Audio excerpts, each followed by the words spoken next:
জাপানের দক্ষিণাঞ্চলের কিউশু দ্বীপে আঘাত হেনেছে 7.1 মাত্রার শক্তিশালী ভূমিকম্প। মঙ্গলবার এই ভূমিকম্পে কেঁপে ওঠে দেশটির কুমামোতো অঞ্চল। এতে সেখানকার একটি শপিং মল সহ বেশ কয়েকটি স্থাপনা ধসে পড়েছে। ধ্বংসস্তূপের নিচে আটকা পড়েছে অনেকে। এখন পর্যন্ত আহত হয়েছে অন্তত 50 জন। প্রাণহানির আশঙ্কাও করছে সংশ্লিষ্ট কর্তৃপক্ষ। এদিকে ভূমিকম্পের কারণে অঞ্চলটির 50,000 ঘরবাড়ি বিদ্যুৎ বিচ্ছিন্ন রয়েছে।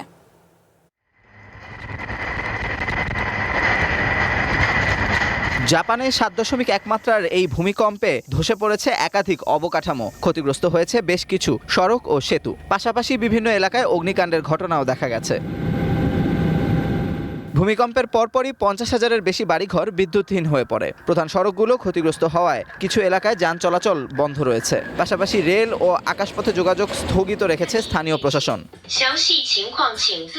এই ভূমিকম্পে কুমামোতোর সবচেয়ে বড় শপিং মল ইয়নে ভয়াবহ বিস্ফোরণ হয় এবং ভবনের একাংশ ধসে পড়ে। এতে নিখোঁজ হন সেখানকার প্রায় 30 জন কর্মী। পাশাপাশি সেখানে একাধিক মানুষের প্রাণহানির আশঙ্কা করছে প্রশাসন। তবে উদ্ধার কাজ চলমান আছে।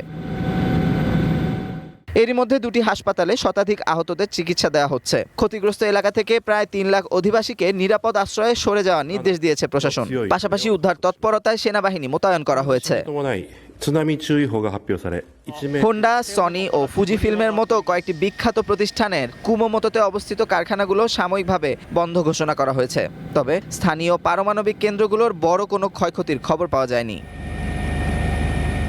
জাপানের আবহাওয়া সংস্থা প্রথমে সুনামির সতর্কতা জারি করলেও পরবর্তীতে তা প্রত্যাহার করে নেয়। তবে আগামী এক সপ্তাহ জুড়ে আরও ভূমিকম্প ও ভূমিধসের ঝুঁকি রয়েছে বলে সতর্ক করেছে সংস্থাটি। Amanur Rahman, one international desk.